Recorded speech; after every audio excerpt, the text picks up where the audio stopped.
So there's a lot of tools in your camera that can help you shoot. You have your waveform monitor. I mean, and this depends on what type of camera you're shooting at, but I'm thinking, you know, at a definitely like a C100 level, you're gonna have a waveform monitor, okay? And it goes from 0 to 100. 0 is black, 100 is white. I mean, you can set that a little bit differently, but let's just say for now that those are the levels. So 100 is like totally white. You don't want to expose that far usually. So keep it in that level, but not above. You can hopefully keep it a little bit lower. 60 to 70, you want your skin tones. So the way you expose for there is zoom in. And just like if you're focusing, you want to zoom in for your focus. You want to try to focus on a wide shot. So zoom in for your exposure. Make sure your skin is, okay, my skin is 70. Now zoom out. Now I'm seeing the background, and the background is 100. My skin is, let's say it's a little bit darker in the room. Let's say 60 is okay, fine.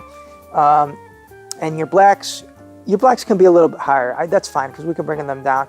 But so you might say, hey, my blacks are at like 10. That's good. So it's the same deal. You could focus in. You could get in on the black. Say, oh, my exposure looks good there. Because really, in a wide shot, you have all this stuff going on.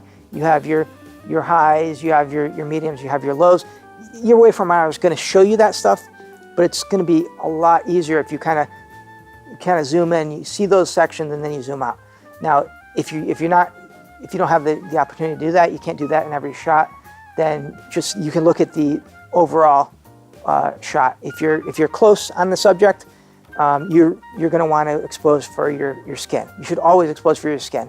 So that's going to be like 70. So if you see the majority of your image is skin, it's a 70, 60. Okay, great. That's going to work. So another thing, you can also look for like in the C100, there are focus lines. So it'll tell you if you're in focus. It'll go from red to green. So that's something to think about. Zebra bars, same thing. You'll see if things are overexposed. So there are all these tools within your camera that you should use